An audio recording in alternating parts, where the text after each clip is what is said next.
All right, let's dive into a really fascinating paradox from the world of finance.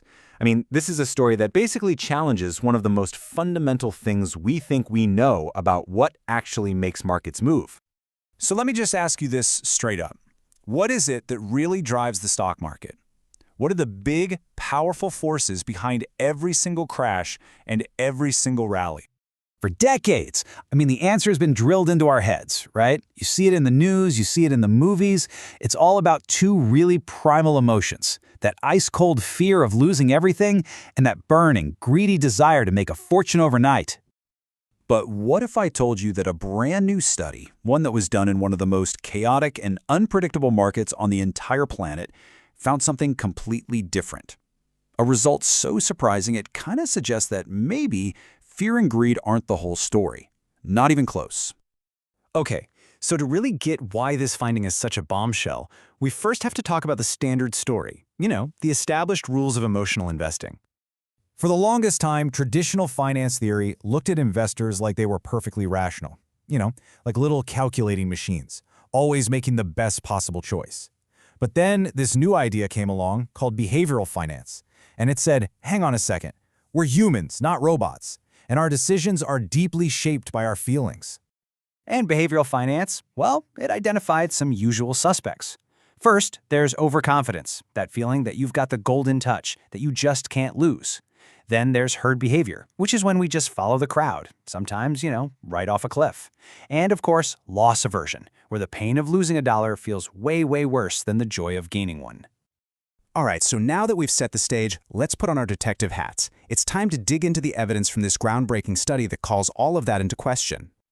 The whole investigation really centered on this number, 384. That is how many active stock market investors in Iran were part of this survey. And that's a pretty big sample size, which means the data here has some real weight behind it.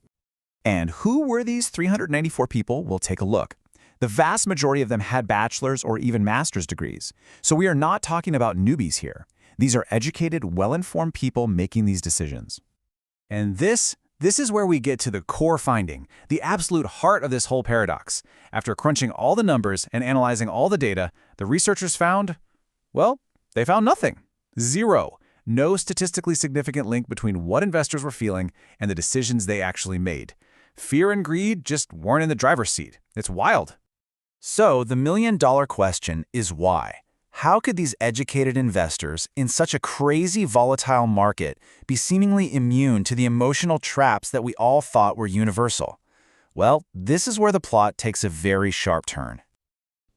Let's really think about this for a second.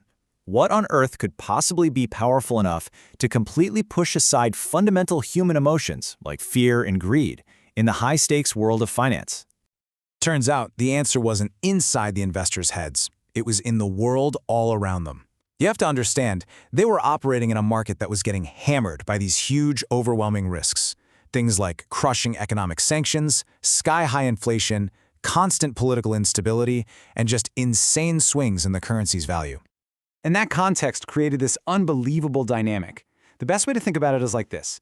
It is really, really hard to worry about a little leaky faucet in your kitchen when a full-blown hurricane is busy ripping the roof right off your house. The smaller, personal stuff, your day-to-day feelings about the market, they just become irrelevant.